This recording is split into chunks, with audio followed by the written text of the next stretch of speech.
are now tuned in to the best damn football recap show going today. United Football Media's Tell Me About It.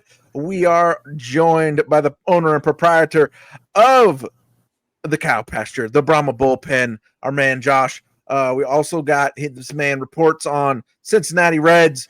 Going to be in the house for Cincinnati Bengals training camp. You'll see him. He runs things on that Cincinnati sports media area up there. Our guy True.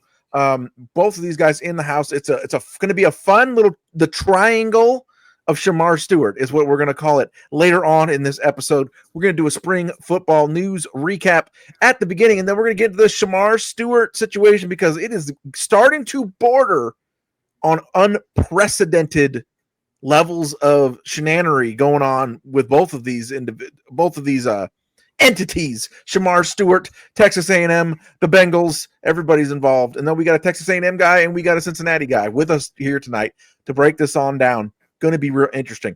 Up first, though, spring football recap. Not too much to report on the UFL front. They're going to have a tryout camp coming up soon.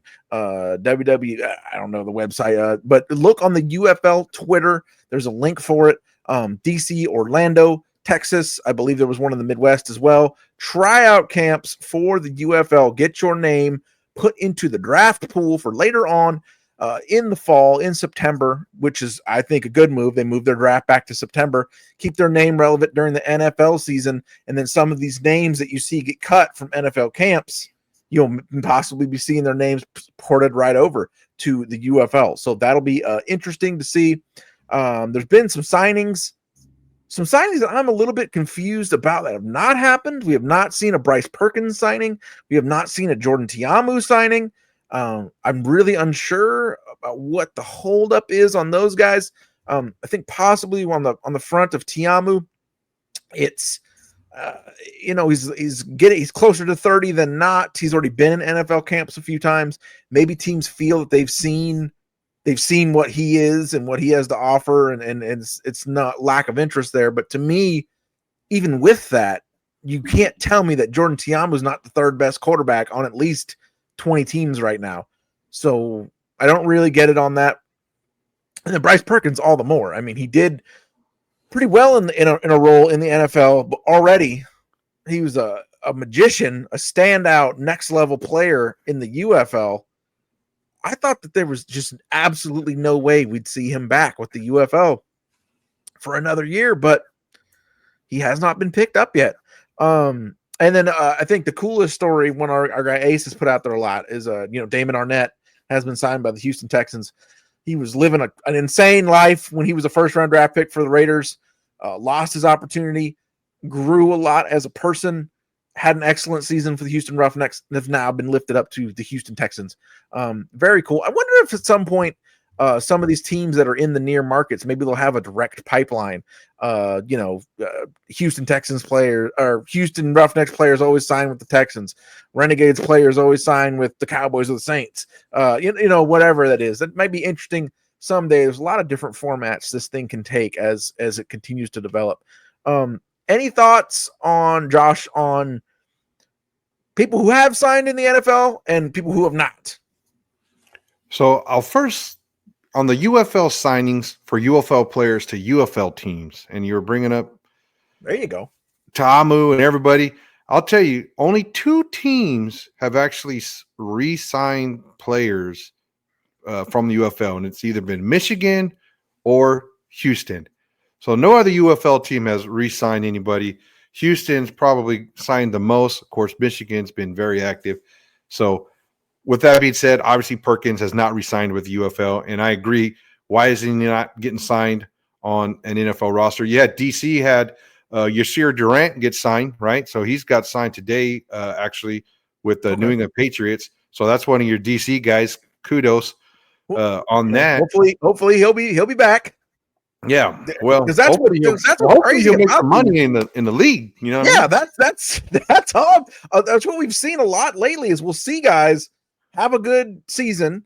An NFL team will say, "Hey, for depth wise, we can use this guy or as a practice squad guy to give our players a good look. We can use that guy."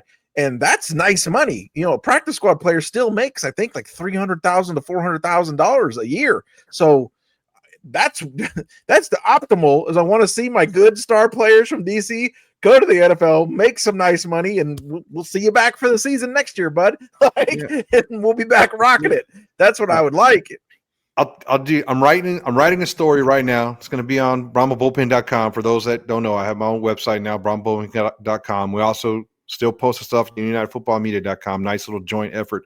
But I'm doing salary cap and pay and research NIL. Check this out. Texas Tech, everyone, we kind of talked about a story about the Texas Tech payroll for their NIL for this coming year, and they've basically bought a whole bunch of players, which is totally legal now. And it's awesome that oil money. Good for them is what I say. Hey, oil money in Texas is real, fellas. I'm going to tell you right now, don't let nobody BS you on that. But right now, I did the math, and for essentially the same money that they're paying the NIL students to play only football for Texas Tech, you could fund the entire UFL players for the season. They're all making $55,000 a year, so many players per roster. Multiply that, do the math. It's very, very close. I think it was a $2.7 million. I don't have the exact numbers in front of me. I'm doing a lot of research on it. It will be published, but the number's so close that you could practically say what they're paying for one team in college would pay for the whole payroll for the UFL last year. Very close. But anyways, I just wanted to throw that out there. There's big money in college, and we're going to get into that. I know you teased a little. We're going to get into that about the big money in college. It's going to be a factor in our main event story here. Still in the undercard, though. Speaking of pay and maybe not getting paid and money situations, so the IFA, International. What's it stand for again, Josh? International Football Alliance. International Football Alliance. It's another. It was going to be a late spring summer league. That was developed, I believe, last year. We first started hearing about it. We at United. So I want to say preface because a lot of this is going to come across as a little bit satirical. We at United Football Media, we were in touch with these people. Whoever was in touch with Ace, whoever does communications with them and social media outright, has been awesome. Has been super good at communicating. Got us all our press stuff like right off the bat. Was that side of the IFA office, whoever it is, has been phenomenal to work with. Love it. But the rest of it, as spring football leagues tend to do, has been interesting, to say the least, predictably interesting, unpredictable in some ways. So the basic idea here, IFA, was that it was supposed to be a mix of Mexican teams and American teams playing football. We're going to do an IFA timeline episode, maybe next week even, depending on what breaks and what happens. We're going to break down all of the peaks and valleys and this whole journey that the IFA has been since we first heard of it. But things seem like they're winding down a little bit. The one Mexican team that did end up making it, because at the beginning it was supposed to be 3 or 4 Mexican teams. I remember me and Josh were joking about it in the group chat. I said, the way that I know this league isn't going to happen is that they're scheduling home games in Cancun in July. No, sir. Nobody is going to physically survive playing that game because it's going to be 107 with 107% humidity. It's going to go above 100% humidity. I know this because I was in a wedding in Cancun in August. And it was something else. So that's how I knew, right? So one Mexican team ended up actually taking the field. And various other things have dropped off, fallen off, collapsed with this as the weeks have gone on. Maybe the final nail here. Now, Josh is going to give us the real details on this because seems to be some discrepancies in what is actually going on. But it was reported, Michael Lathrop, check him out on Twitter. That guy has to have the number. I said this the other day. He has to have the number one followers to scoops ratio because this dude has all the scoops, all the information, and somehow still has like less than 1,500 followers. I don't understand. If you are into alternative football leagues, UFL, spring football leagues, Canadian, Michael Lathrop is a must follow. This dude is so plugged in. It's insane. He reported the other night that the players for the Chihuahua Rebellion received a message. I don't know if it was in an email or a text or a letter in a bottle or a raven dropped it or whatever, that the team was financially destroyed, in financial ruin, I believe was the word that was used, and that it's over. The season's over. The league kind of over. Whatever semblance of a league it really was just a bunch of kind of different independent teams just scheduling games as much as they could. But the league's in financial ruin, the team's in financial ruin, and a bunch of American players are now stranded. And that was the end of the message. No, it was just, hey, we're financially destroyed. This is over. Good luck. Thanks for coming. No way to get them home. No way. Nothing else. And the word was that there was multiple players now stranded in Mexico because of this situation. Josh, you've had a little bit of insight to this since then. What share what you can with us, man. Yeah, a lot of stuff in the works. All I know is right now, to tell you to give you a quick example of how fast things go from good to bad with the IFA and how quick you can burn through whatever money you have. On the 13th, so 3 days ago from the recording of this, today's the 16th, Dallas Prime versus Huntsville Astro, kickoff at 7 o'clock. Here's how you can pay-per-view stream the event. That was our very own Michael Lathrop that we've been just referencing, and I concur with everything Eric says.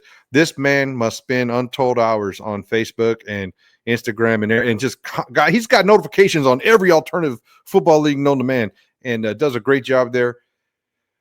So that was 3 days ago. 4 hours ago, the Huntsville Astros have decided to withdraw from the International Football Alliance, withdraw from the league. So 3 days ago, they were doing a pay-per-view game. Now they're gone. Now they're not. I didn't even know that. Oh, my goodness. So the infrastructure in the IFA has completely crumbled. Now, here in San Antonio, we had the San Antonio Caballeros. I got to talk to the then GM, Stan Bedwell. Dude is an awesome guy. Always called back, texted back, was always open for interviews. Guy just loves teaching ball. In fact, he teaches ball for free so much that people that charge to teach ball were getting mad at him. Should I say who was?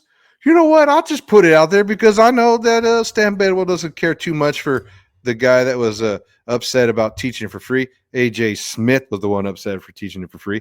I'll just throw that little tidbit out there. That's a name that just gets more smoke on it, dude, every week. If you only knew, brother. If you only knew. But, I don't have any problems with him. I can tell you that. Me personally. But anyways, We're talking about this.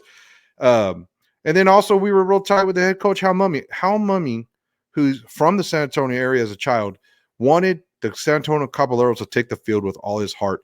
So much so that people around him had to basically force him not to bankrupt his own personal bank account to get that team on the field. So the league is in all kinds of turmoil. I don't know if the IFA will actually be able to survive it. They may have to just completely rebrand if any pieces of it want to come back. But go on to the players. So it's been reported that there were as many as 8 United States players stranded in Chihuahua, Mexico. What does the word stranded mean? Maybe they don't even have the bucks for a plane ticket.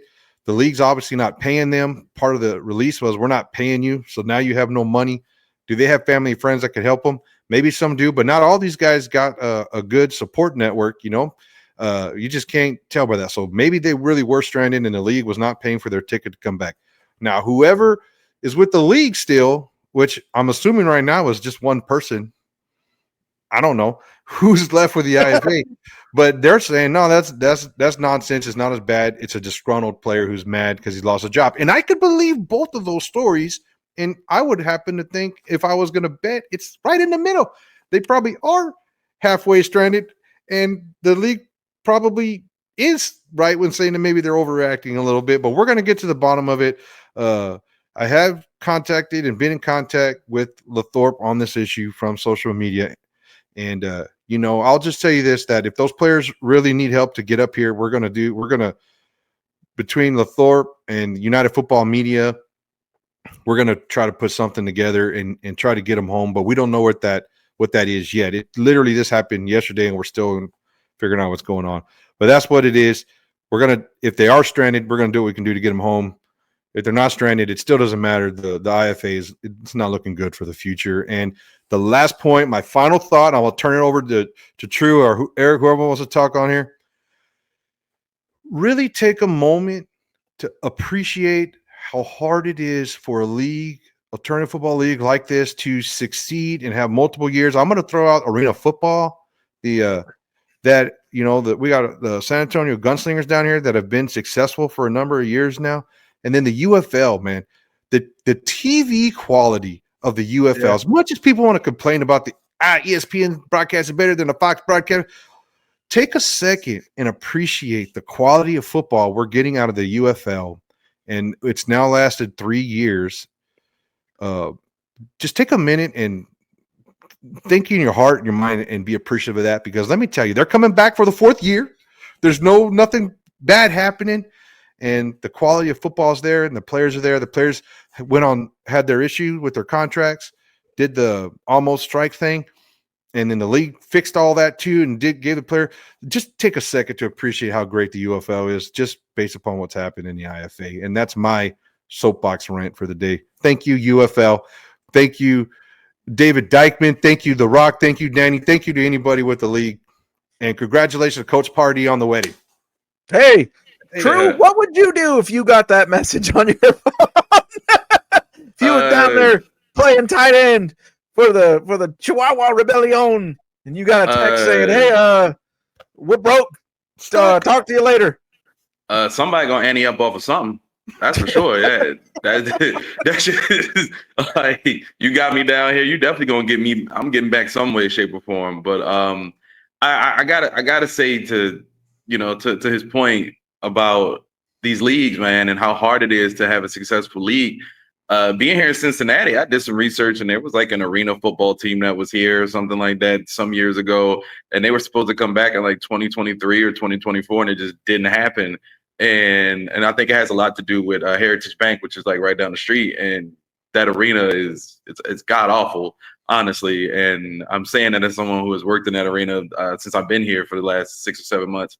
And I think for the UFL to have the success to, we're talking like an average of like 750,000 to almost 1 million viewers per week watching these games, give or take, depending on the game. So even that is just amazing, because most leagues, you're not getting that, especially for football. You're not getting that. Not for the UFL to be as successful, as far as the IFA is concerned. That's a very concerning message to get. I'm wording this very nicely. I know we have to watch our language a little bit out here, a little bit. So I'm wording it a certain way. I think when I first heard about the league itself, I didn't necessarily have high hopes, but I was hoping that things would go well, and it doesn't seem like with the withdrawal and everything else. I don't imagine your response to that email would be, "This is a very concerning email to receive." If I had people's phone numbers or locations, we're gonna talk about it in person. Yeah, we're gonna talk about let's sit down and talk about it. It's funny you're not that broke. It's funny you brought up wrestling, because I was gonna end this segment by saying 700 to 1 million viewers. We both know entertainment, that's not a guaranteed thing. That's not easy for everyone to get, is it? No, it's not. No. So on to the craziest thing I've seen in football for a while. Now, we talked about it in the group chat. Our guy Axe, he said this would be unprecedented and crazy. And I said it'll be unprecedented, but I'm not so sure it'll be crazy. And I think Josh is going to make it clear why. Shamar Stewart. Now, there's another part of this too, since Josh is so plugged in with the Aggies situation down there. There's been a little bit of mixed messaging on what exactly is going on. We have some people, so the mass media, because it's a more fun story. So this is the story that got out there, was that Shamar Stewart is practicing with Texas A&M right now. What does that mean to every single person who has ever, different things mean different things to different people. So if you're writing for Sportskeeda and maybe you're not real plugged in, you're going to say he's practicing with Texas A&M. And maybe he is. But other people who are closer to the situation say, well, he might be doing some drills with them, but it's mostly drill work and he's working out at the facilities with the team as far as, lifting weights and doing conditioning and things like that. One way or the other, he is not with the Bengals.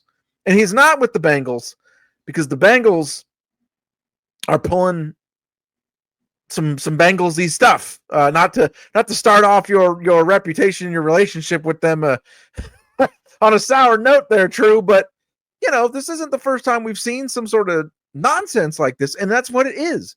It is nonsense. All Shamar Stewart is trying to get. Shamar Stewart is not trying to do something that is non-standard. The Bengals are doing something that is non-standard. All of these draft picks have this built into their contract, where basically it's guaranteed money through the end of the contract, through the rookie deal, even if they get cut or they get hurt. The Bengals want offset language that if they cut him before the end of his rookie contract, or he gets life-threatening injury before the end of his contract, they don't have to pay him that money. So let's go through the list of reasons that this is ridiculous. One, you're basing your money situation on this new high-profile player, your first-round draft pick, a top 20 draft pick, on the 32nd ranked defense, by the way, based upon the idea that there's a good chance you're going to cut him before the end of his contract. To even come out the gate with those vibes is big loser energy.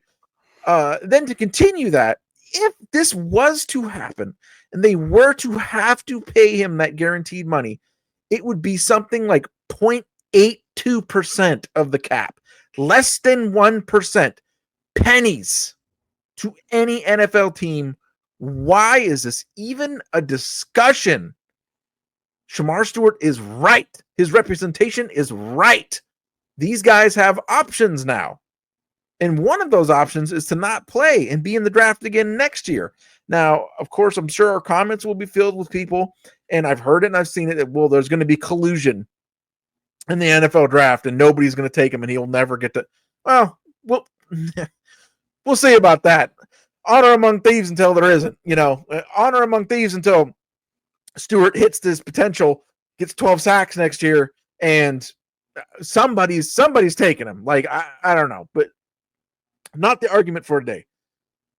The wild thing for today is the Bengals are jacking him around on this itty bitty piece of just having to haggle over this extremely minor amount of money makes you look JoJo as hell in the first place, makes you look like an unserious organization in the first place. And then with your first round pick to the point where he's not even in camp, which True will attest starts tomorrow. He is down practicing with the Texas A&M Aggies. The reason I said to our guy Axe that this is unprecedented, but not crazy. Unprecedented because this will be the first time this ever happens, that somebody comes back to college, re-enters the draft the next year. Not crazy, because my guess was that he would make at least $1 million down there playing for the Texas A&M Aggies this year off of NIL, off of the ability to pay players directly from the college, which is going to be pretty darn close to, not the exact same as his rookie deal in the NFL would have been, but it ain't going to be too far off. It's good. $1 million is still $1 million. The thing is, I was informed by my guy, Josh, the Texas A&M man himself. It might be more than that. It's probably more than that. It's probably even a better situation for Shamar Stewart. So tell me about it, Josh. Well, I'll tell you two things. One, he's already getting a bad vibe when this first holdout first started, it was, look, another greedy Aggie, the bag man, greedy Aggie, giving us hate because A&M has more money than other teams to pay, right? So you're already catching heat. People love to hate A&M. They got all this money and they never win. Okay, I'm not arguing that, but you already get negative press. Then when Stewart was a player, he was a very emotional guy. I watched every game he played in college, and yeah, he would get blocked hard on a pass, or maybe the old lineman's hand would go somewhere and he would retaliate and maybe even step on a player, or maybe even talk a little trash, or maybe giving it. Look, man, it's football. It's competitive out there. Okay, that's what I want out of my D lineman. We were talking about that on DAR Sports Media with poke him in the eye. James Pierce. Old school was, yeah. I said you kept saying attitude problems. I said, has he committed a crime? No. Yeah. They said he has a bad attitude. I said, it's a defensive lineman. I want him to have a bad attitude. Hurt somebody. Yeah, so he's already getting. So first of all, everybody was already siding with the team because he was an Aggie and because he was a passionate player, which is total bullcrap. And then you fast forward to now. Well, now it's coming out that the team's making up language that no one else in the history of football has ever had to deal with on a contract. So it's like, yeah, man, he's right. Cincinnati's doing Bush League tactics. That's what we'd call it. That's Bush League, you know. And then the other thing is people say once you declare from the draft, you can't go back and play college ball and all that stuff. There used to be a rule that once you started making money, you were no longer considered a student athlete. You were considered a pro athlete. Newsflash, folks, they're all pro athletes now. So does the same rule apply if you go from I declared eligible for the draft. I got drafted. I didn't like it. Now I want to go back to college. Does the same rule apply? Is he now a pro athlete? Because the last I checked, they're all pro athletes. And we don't know what power the NCAA has to enforce any of that nonsense. The belief is that if they challenged it in court, he will be back on the field for the Texas A&M Aggies this year. Yeah, they'll start playing him right away and worry about the lawsuit later, and then just dare some judge from the state of Texas to make them whatever they forget it, dude. I mean, come on, man. The other thing is the money we kind of alluded to earlier, so I was able to pull up my numbers. So Texas Tech has the second highest payroll according to On3 Sports for a college NIL team, pay for play, whatever you want to label it as, $28 million a season. Okay, they just reported they signed a player for $4 million. Now, that might be for his full length of time there. I don't know if he gets it all up front or if it's a $1.5 million per year. But I'm going to tell you right now, A&M's weak spot, if you were to say name one, the O-line, everybody's back. Running back, everybody's back. Quarterback, back. Wide receiver, we already got those guys picked up in a secondary. Chappelle's back. Everybody's back. If you were to say where's a linebacker, York, back. Everybody's back and getting paid. If you were going to say where you needed to improve on the Texas A&M roster, they're going to tell you D-line because we just lost Nick Scordon. We lost Shamar Stewart. We lost Shamar Turner. You know, we lost Nolan, went to Ole Miss 2 seasons ago. All those, when we set the record for highest rated draft or a recruiting class in college football history, sliced bread reporting. Anyways, that's an inside Aggie joke. But I know right now if he wanted to come back, they'd find whatever money they needed him to play that game, and they'd worry about the rest later. Let's go win some football games. But I'm solely on the side of Shamar Stewart right now, and I think Cincinnati Bengals they're not a serious. I agree with what you said, Eric. It's not a serious football team. There's a reason why they don't win Super Bowls. I'm just saying, dude. What is true? Tell me where I'm wrong. Well, true. This is gonna be interesting because, he reports on the Bengals, but he's also the foremost. If there was a club or a federation or a union of, hey, pay people their effing money, True would be the president of it. So I'm interested to see where he stands on this subject. Let's get this clear. I'm in Cincinnati not by choice. Let's be clear. not by choice.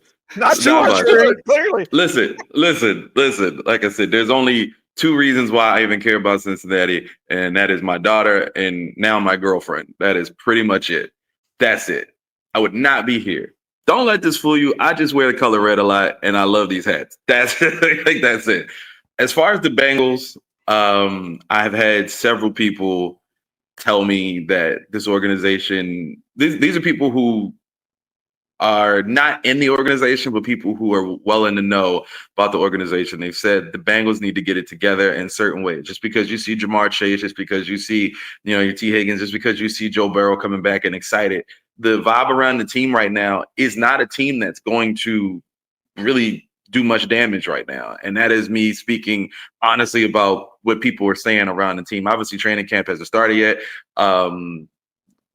It's going to be interesting to see how training camp goes. The Stewart issue is going to be something that's going to cause rumbling, just because it makes the team, like, you guys look very Bush League in how they're handling it. And that's, I wish I could say, as someone now covering Cincinnati Bengals, that this is a foreign concept for them, but it's not. They have had multiple issues over, a ton of seasons. We can even go back to keeping, Marvin Lewis as a coach for 20 years or however long he was there, and they weren't doing anything. And that this team, I'm always going to be on the side of the player, especially in situations like this. If there's moments where players can be divas and whatever, but even then, and when it comes down to money, guaranteed money, whatever, I'm always going to be on the side of the player, because that's what they play this game for. You play this game to get paid. You play this game to win. Everybody's not going to win. So at the very least, especially if you're on a rookie deal, get paid. Pay the young men. That's it. I don't really have too much to say on it besides that, because if anybody knows me, coming from where I come from, my entire family would love me to just rank on the Bengals and knock them down and punch and punch and punch and punch. And trust me, the Baltimorean in me wants to do that so bad. But now that I am officially in Cincinnati and have been here long enough, I give the Bengals grace. And I think it will be interesting to cover them this season, because they have an amazing amount of talent on that squad. There's, you could arguably say the absolute best receiver in the entire game in Jamar Chase, if you want to say that. You can say a top 5 quarterback in Joe Burrow, but just having that talent does not mean your organization. And we've seen organizations squander away opportunities for success by doing a bunch of crappy things. And you kind of, if you screw over a rookie, or you're trying to screw with a rookie, the rest of the team is still gonna feel some type of way. They go there just to handle their business, and you still got a ton of players, but it's just the implication that maybe this is not an organization that really values the people that are coming in and the next generation of Bengals. Some players do take that as a slight, and might feel, you might see players ask out, not just because of this, but because of a multitude of things that have happened. So I'm on Stewart's side. One thing about Stewart, dude, he's a team player. So you might on the outside might not realize it, but those who followed him close at A&M, all of his teammates loved him. He was nominated for awards, the in-house team awards. I know in 2024, the Defensive Trenches Award, which is award from the team. It's not an outside deal. This is an inside deal at the team banquet. So let me tell you, this dude's a team player. So he's not actually the type of guy that wants to cause division and cause these problems. He wants to get on the field and be with his boys and get dirty in the trenches. And so this is 100% verbiage, technicality in that contract. And realistically, why doesn't the team just take it out? It's not a good look, and they just haven't had a lot of good looks recently. And, it's just – they even got, they got the Trey Hutchinson stuff still going on. Yes. They still he's not a captain. He won't be there tomorrow either, True. let me try this real quick, because nobody else, ESPN, CBS, all these talking heads talking about Stewart and this. I have yet to see someone report 2022 Stewart earned the team award, Defensive Newcomer of the Year. 2023 won the team award for the most improved Defensive Player of the Year. 2024 nominated for the Defensive Trenchers Player Team Award. Does that sound like a guy that has an attitude problem?